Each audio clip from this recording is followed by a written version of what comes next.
I'm Pontus Snib on Underkill TV.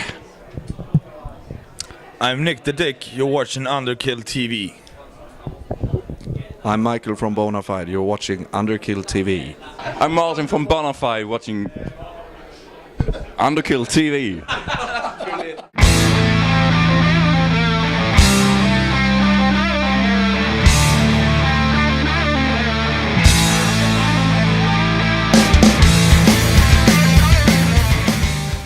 Welcome to Underkill TV. I'm joined with Bonafide. If you could all introduce yourselves, guys. Yeah, I'm Pontus Snib. I play guitar and sing.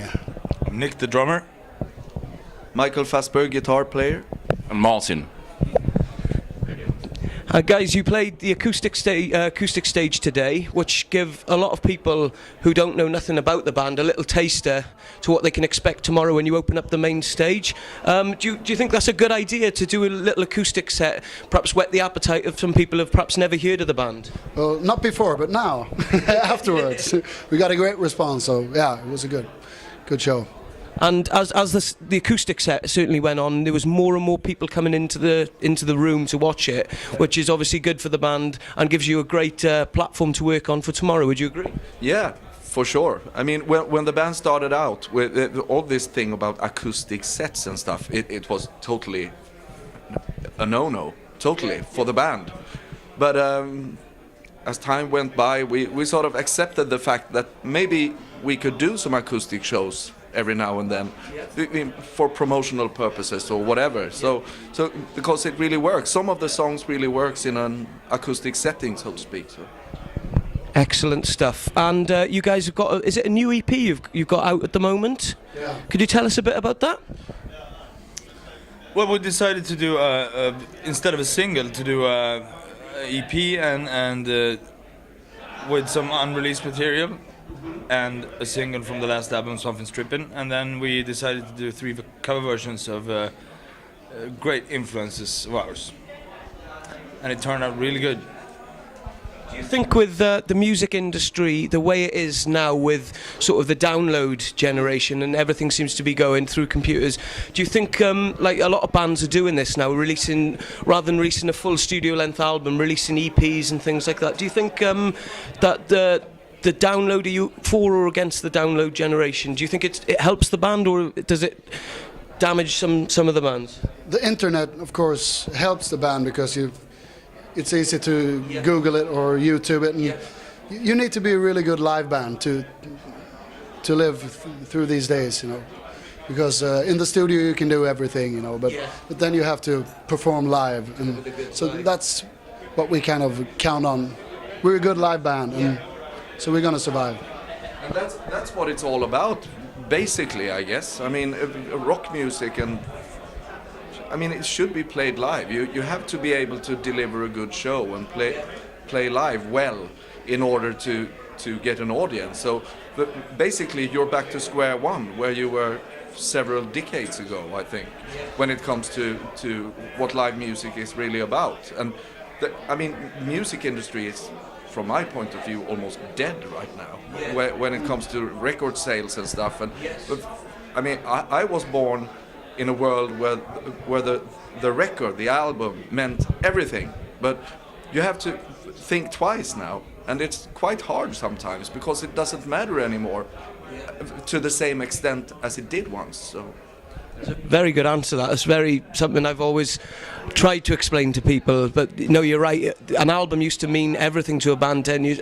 Album sales these days, it's how you can deliver the goods live. Absolutely. Going back on that where you said about the EP, and you put in some of your favourite covers. What covers will be on that? On the new album, you mean? You're doing a few covers, yeah. On the EP, we did 3 favorite songs basically by Rose Tattoo, The Who, which is a big influence, maybe especially for me and Pontus, but and Humble Pie, Sweet Humble Pie, Steve Marriott. And if I could ask you guys as well, is there any bands that perhaps you may get the chance to check out over the weekend that you're looking forward to? If you could all answer that one as well. If I start with you. It's Freely. I think we're scheduled to interview him as well. He's over there. Yourself? Yeah, that's the only thing basically. But I haven't checked out the schedule yet, so let's see. I think I'm gonna watch Raven Vandell with some mates of ours from Birmingham.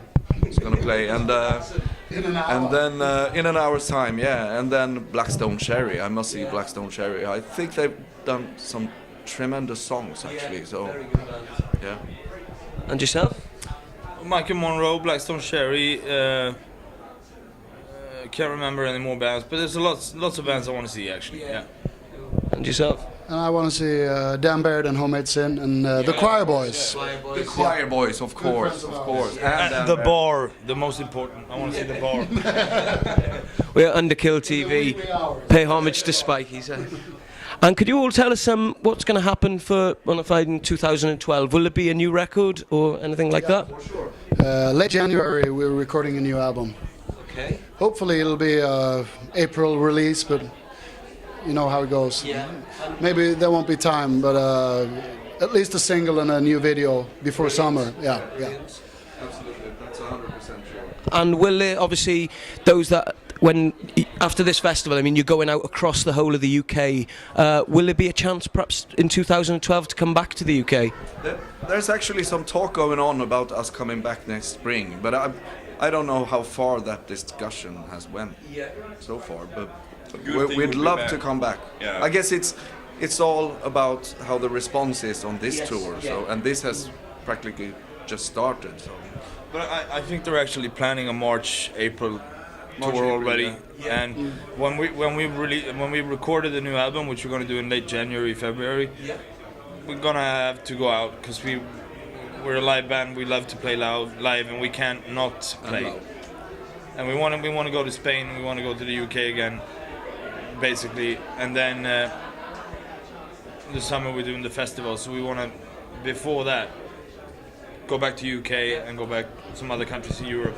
And a good thing about Hard Rock Hell, a lot of people say, it's, even though it's bringing a lot of new bands in, the roots of the festival seem to be very sort of classic rock and metal bands.